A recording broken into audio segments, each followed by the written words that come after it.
वर्तिका study centre में आपका स्वागत है। आज कक्षा 12 में जो बहुत महत्वपूर्ण जो क्वेश्चन हैं, आंकिक प्रश्न हैं जो बार बार बोर्ड परीक्षा में रिपीट हुए हैं, उन्हीं को हम क्रम बाई क्रम हर लेसन के आपको एक एक करके बताएंगे। तो इसमें पहला जो क्वेश्चन है, आसुत जल की 64 बूंदें जिनमें प्रत्येक की त्रिज्या 0.1 mm है तथा आवेश 2/3 × 10⁻12 कूलाम है, मिला करके एक बड़ी बूंद बना दी जाती है, तो उस बड़ी बूंद पर विभव कितना होगा वह पता करना है। तो देखिए यहाँ पर छोटी बूंद की त्रिज्या मालूम है, उस पर आवेश पता है, तो यहाँ पर हमने लिख लिया है छोटी बूंद की त्रिज्या 0.1 × 10⁻³ मीटर। क्योंकि यहाँ पर ये मिलीमीटर में मान दिया था, उसको हमने मीटर में बदला है 10⁻³ से गुणा करके।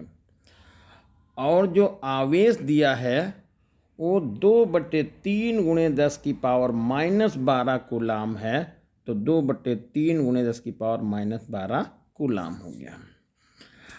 अब देखिए, जब बड़ी बूंद बनाई गई है छोटी बूंदों को मिला करके, तो देखिए ध्यान दीजिएगा, यहाँ पर बड़ी बूंद का जो आयतन होगा वो छोटी बूंदों के आयतन के बराबर होगा। तो यहाँ पर बड़ी बूंद की त्रिज्या को r मान लिया है, तो बड़ी बूंद का आयतन हो जाएगा 4/3 πr³। और छोटी बूंद का आयतन होगा, क्योंकि छोटी बूंद की त्रिज्या को r कहा गया है, स्मॉल r, तो 4/3 πr³। छोटी बूंदें 64 है, तो उसको 64 से हमने गुणा कर लिया है, क्योंकि 64 छोटी बूंदों को मिला करके ही बड़ी एक बूंद बनाई गई है। तो इस तरह से देखिए यहाँ पर 4/3 पाई और 4/3 पाई कैंसिल हो गया है। जो बचा, तो इधर बचा है कैपिटल R³, इधर बच गया है 64 स्मॉल r³। दोनों तरफ घनमूल ले लिया गया है, तो ये R कैपिटल R बराबर 4R, ये इक्वेशन नंबर हमने 1 लिख लिया है। अब यहाँ पर ध्यान दीजिएगा, छोटी बूंद पर आवेश ये दिया था 2/3 × 10⁻12 कूलाम। और बड़ी बूंद जब बनाई गई, तो बड़ी बूंद पर जो आवेश होगा वो 64 छोटी बूंदों के आवेश के बराबर हो जाएगा। तो एक छोटी बूंद पर आवेश ये वाला, और बूंदें हैं 64, तो हमने 64 से गुणा कर दिया, तो ये बड़ी बूंद पर आवेश क्यों पता चल गया है। बड़ी बूंद पर विभव निकालना है, तो जैसा कि आपको मालूम है कि किसी गोलीय चालक पर विभव का फार्मूला होता है 1/4 πε0 Q/r, यानी कि त्रिज्या। तो बड़ी बूंद पर विभव V बराबर 1/4 πε0 Q/r। V इक्वल यहाँ पर 1/4 πε0 का मान 9 × 10⁻9 लिख लिया है। Q का मान ये वाला जस का तस उतार के यहाँ पर लिख लिया गया है 64 × 2/3 × 10⁻12 कूलाम। और नीचे यहाँ पर देखिए R का मान 4 स्मॉल r के बराबर है, तो यहाँ पर 4 लिख लिया गया है। और स्मॉल r का मान 0.1 × 10⁻³ लिखा गया है, तो हमने -3 लिख दिया है। अब यहाँ से देखिए पॉइंट हटा दिया, यहाँ पर 10 कर दिया गया है। अब 4 से इसको डिवाइड किया, तो 4 से डिवाइड करने पर देखिए 16 मिल गया, क्योंकि 16 चौके 64 होता है। ऊपर कितना, और यहाँ पर देखिए 2/3 भी लिखा है ये वाला, तो हमारे पास जो बचा उसको पहले लिख लेते हैं ये 9 इंटू 10 की पावर 9 है, ये 16 है ये वाला, और ये है 2/3। देखिए थोड़ा सा ध्यान दीजिएगा, ये 2/3 दिख रहा, तो ये 2/3 हमने ऐसे लिख लिया है। 10 की पावर -11 क्यों लिख दिया गया है, ज़रा ध्यान दीजिएगा। 10 की पावर -12 में से 10 घटा दिया गया है, यानी कि ये पावर 1, यानी कि 11 में से 1 12 में से 1 घटाएंगे तो माइनस का ये 11 बचेगा। और 10 की पावर -3 यहाँ पर जो नीचे है बटे में हर में है वो ऊपर जाएगा, तो इसका पावर का साइन बदल जाएगा और ये प्लस का 3 हो जाएगा। अब यहाँ देखिए सिर्फ बटे में 3 बच रहा है, तो 3 से हमने इसको 9 को काट दिया तो 3 ये मिल गया है। अब जो बचा यहाँ पर ध्यान दीजिएगा, ये 3 है हमारे पास, 16 है और 2 है। 16 और 3 और 2 का गुणा करेंगे तो 96, तो ये मिल गया यहाँ पर। पावर 10 की पावर 9 ये वाली, और 11 माइनस का और 3 और माइनस का है, तो 9 और 3 ये प्लस प्लस की पावर जुड़ जाएगी, 10 की पावर 12 हो गया है। और यहाँ पर 10 की पावर -11 देखो ये दिख रहा है, तो -11 10 की पावर यहाँ पर लिख देंगे। तो 10 की पावर 12 में से 10 की पावर -11 घटाएंगे तो केवल 10 बचेगा, तो 96 के आगे एक जीरो लिख देंगे, 960 वोल्ट। तो V बराबर आ जाएगा 960 वोल्ट, जो बड़ी बूंद पर विभव हो जाएगा। तो इस तरह से बड़ी बूंद का विभव आपको पता चल गया, और ये है आपका राइट आंसर। क्वेश्चन नंबर 2 देखिए क्या है, बहुत आसान सा क्वेश्चन है जो ये भी बोर्ड परीक्षा में पूछा गया है।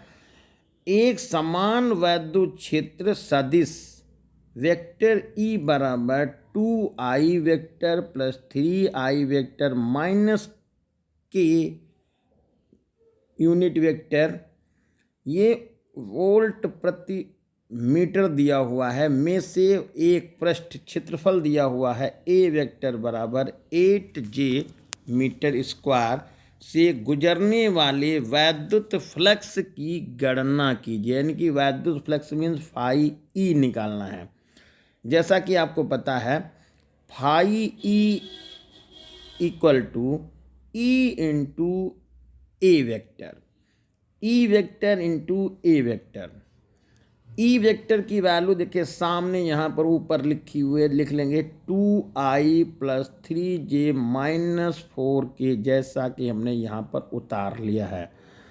और यहाँ पर डॉट का निशान लगाएंगे, गलती से क्रॉस निशान ना लग जाए, यहाँ पर हम डॉट निशान लगा लेंगे। और 8J यहाँ पर लिख देंगे, क्योंकि 8J यहाँ पर लिखा हुआ है, 8J यहाँ पर लिख गया है।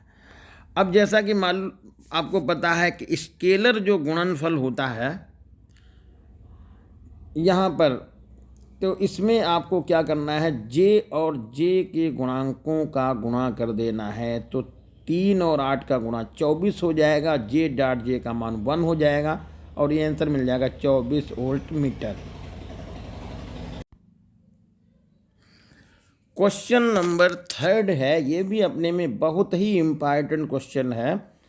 एक अनंत लंबाई के एक समान आवेशित सीधे तार का रेखीय आवेश घनत्व दिया हुआ है। रेखीय आवेश घनत्व जिसको हम लैम्डा से लिखते हैं 10.0 इंटू 10 की पावर -8 कूलाम प्रति मीटर है। तार से 2 सेंटीमीटर दूरी पर उत्पन्न वैद्युत क्षेत्र की तीव्रता बताइए। तो ध्यान दीजिएगा, यहाँ पर ये रेखीय आवेश घनत्व जिसको हम लैम्डा लिखते हैं, तो लैम्डा इज इक्वल टू होता है, ये दिया हुआ है 10 इंटू 10 की पावर -8 कूलाम प्रति मीटर। दूरी दे रखी है 2 इंटू 10 की पावर -2 मीटर। सेंटीमीटर में दिया था, इसको हमने मीटर में बदला। जैसा कि आपको मालूम है सेंटीमीटर को मीटर में बदलने के लिए 10 की पावर -2 से मल्टीप्लाई करते हैं। अब यहाँ पर ये फार्मूला आपको पहले से पता है, वैद्युत क्षेत्र की तीव्रता जो होता है ये E इज इक्वल टू, ये फार्मूला आपको ध्यान रखना है, E is equal to 1/4πε0 two lambda upon r, और लैम्डा ये है रेखीय आवेशकरण, तो इसको लैम्डा को हम Q/L भी कहते हैं, आगे भी ज़रूरत कहीं पड़ेगी। तो मान डाल दीजिएगा, यहाँ पर ये लिख लिया गया 1/4πε0 की जगह पर 9 × 10⁹ लिख लिया गया है, ये 2 लिख लिया गया है। लैम्डा का मान 10.0 × 10⁻⁸ लिख लिया गया है। दूरी लिखनी थी तो 2 × 10⁻2 लिख दिया गया है। अब यहाँ पर ध्यान दीजिएगा, 2 और 2 कैंसिल हो गया है, और ऊपर कोई गिनती यहाँ पर 9 है, ये हम 9 जस का तस लिख लेंगे। यहाँ पर 10⁹ है, यहाँ पर देखिए ध्यान दीजिएगा 10⁻2 माइनस का है, जब ऊपर जाएगा तो ये हमने देखिए प्लस का पावर 2 लिख दिया है, और ये 10 यहाँ पर था, हमने यहाँ भी 10 लिख लिया है।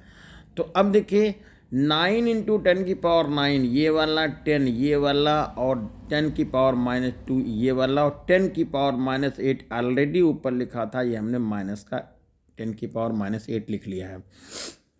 अब देखिए यहाँ पर ये 9 तो सिंगल है, ये हमने यहाँ पर लिख लिया। पावर को जरा बैलेंस करते हैं, 10⁹ ये प्लस में है, 2 हो जाएगा, तो 9 और 2 होता है 11, 11 में से 11 और ये एक यहाँ पर 10 भी मिल रहा है, तो ये हो जाएगा 12 पावर। जैसा कि आपको 9 2 11 और ये 10⁻1 भी इसको कहते हैं, तो 11 और 1 12 हो गया। 12 में से पावर माइनस की 8 घट जाएगी, तो 10⁻4 बचेगा, और यहाँ पर जो आंसर मिल जाएगा 9 × 10⁻4 न्यूटन प्रति कूलाम है, ये वैद्युत क्षेत्र की तीव्रता, और ये है आपका राइट आंसर। अगला क्वेश्चन है, ये भी बहुत ही इम्पॉर्टेंट क्वेश्चन है, इसको ध्यान दीजिएगा। क्या है देखिए, उस वैद्युत क्षेत्र का मान बताइए जिसमें 0.001 मिलीग्राम द्रव्यमान की एक तेल की बूंद है, जिस पर 3 इलेक्ट्रॉनिक आवेश यानी इलेक्ट्रॉन के बराबर चार्ज है, उसको ये संतुलित करता है, उस इलेक्ट्रिक फील्ड का हमको मान बताना है। तो ध्यान दीजिएगा, यहाँ पर बूंद का द्रव्यमान दिया हुआ है मिलीग्राम में, तो यहाँ पर इसको 10 की पावर, देखिए थोड़ा सा ध्यान रखना, यहाँ पर 10⁻⁻6 से मल्टीप्लाई करेंगे तो किलोग्राम में बदलेगा। कैसे जरा समझिएगा, ये मिलीग्राम है, जब इसको 10⁻3 से मल्टीप्लाई करेंगे तो एक ग्राम में कन्वर्ट होगा, फिर जिसको 10⁻3 से मल्टीप्लाई करेंगे तो ये हमारा किलोग्राम में बदलेगा। तो द्रव्यमान हो गया 0.001 × 10⁻6 किलोग्राम।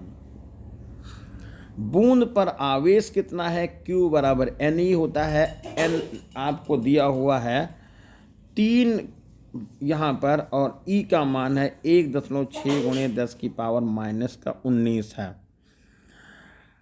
अब यहाँ पर ध्यान दीजिएगा, वैद्युत क्षेत्र की तीव्रता जो फार्मूला बनता है E बराबर F/Q होता है, E बराबर F/Q होता है। बूंद बैलेंस है, इसका मतलब mg क्या है, अरे जैसे मान लीजिए ये कोई वस्तु ऐसे यहाँ पर है, तो इसका भार किधर लगेगा, नीचे की तरफ लगेगा, जिसको हम mg कहेंगे। यदि इतना ही बल ऊपर की तरफ लग जाए तो ये बैलेंस कर जाएगा, तभी ये संतुलित रहेगा।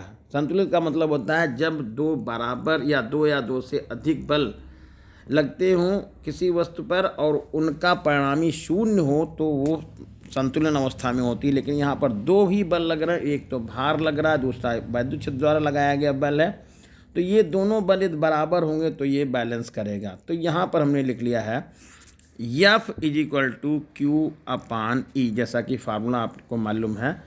F की जगह पर हमने mg लिख लिया है और Q की जगह पर Q लिख लिया है। अब बस m का मान यहाँ रखना है, तो m का मान आपने लिख लिया है, देखिए 0.001 इंटू 10⁻⁻6 लिख दिया गया है, और g का मान यहाँ पर हमने 10 लिख दिया है, अपान 3 इंटू 1.6 इंटू 10⁻⁻19 लिख लिया है। अब यहाँ पर थोड़ा सा ध्यान देना है ये कि पॉइंट देखिए यहाँ पर ये हटा दिया 1.6 का, तो एक जीरो यहाँ पर बढ़ गया, जहाँ 10 था वहाँ पर 100 हो गया है, और ये हमने दशमलव इधर का हटाया है, तो नीचे देखिए 3 जीरो हमने बढ़ाया, यानी 1000 हमने नीचे लिखा हुआ है।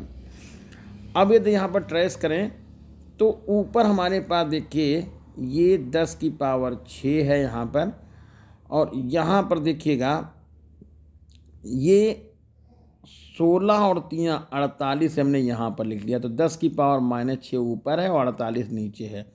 अब पावर और देखिएगा, ये 19 पावर माइनस की है, 19 में से 3 घटाइएगा तो हमारी पावर ये 16 माइनस की बचेगी। वही 16 माइनस की पावर जब ऊपर जाएगी तो इस 100 के साथ मिल करके ये यहाँ पर ये आपके 2 जीरो यहाँ से कट गए हैं, तो ये जैसे यहाँ पर 2 जीरो कट गए, इधर से 1 जीरो बचा, तो 19 में से 1 जाएगा तो हमारे पास 18 बचेगा, नीचे से पावर ऊपर चली जाएगी तो ये प्लस की 18 हो जाएगी। तो 18 में से 6 निकल जाएगा तो ये 12 पावर ऊपर हो जाएगी, 48 रह जाएगा नीचे।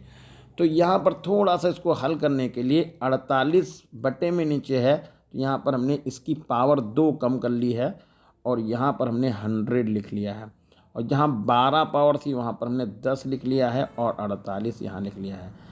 48 से 100 को भाग करेंगे तो ये लगभग 2 पॉइंट के करीब मिलेगा, तो 2.4 हमने लिख लिया, 10 की पावर 10 हो गया है, और ये इलेक्ट्रिक फील्ड निकला है, इसको हम न्यूटन प्रति कूलाम कहेंगे।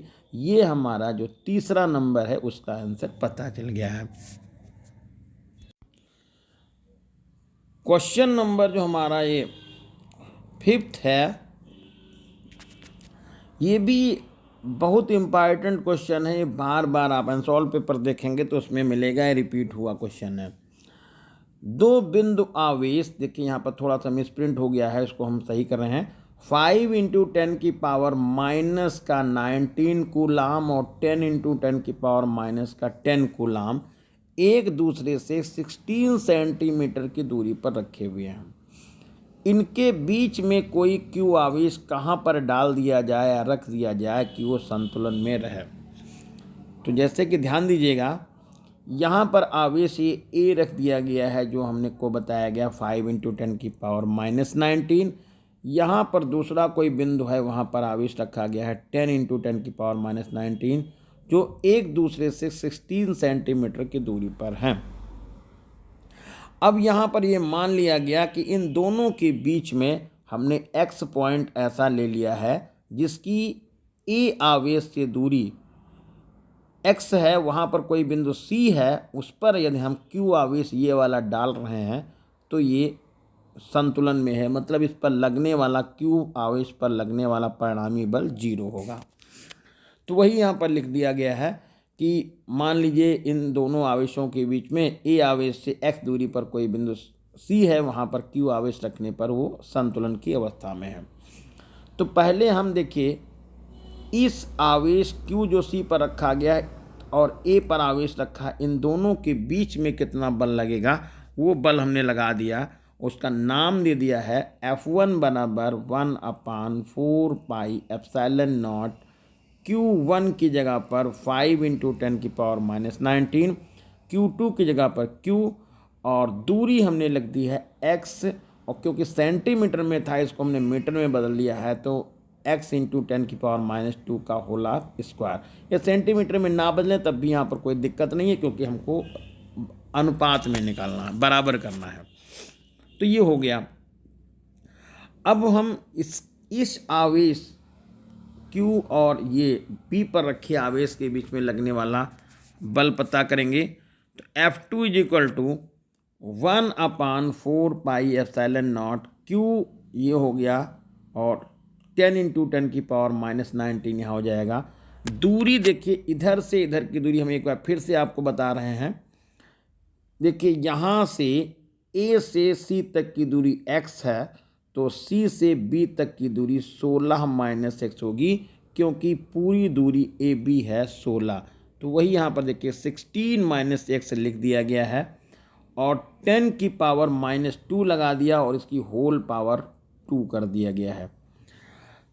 चूंकि दोनों बैलेंस हैं इसलिए यहाँ पर f1 को f2 के बराबर कर दिया गया है और f1 को f2 के बराबर लिखा था। पूरा हमने जस्ट का तत्व उतारा है 1/4 पाई एप्सिलॉन नॉट 5 इंटू 10 की पावर -19 इंटू क्यू और x इंटू 10 की पावर -2 का होल ऑफ स्क्वायर।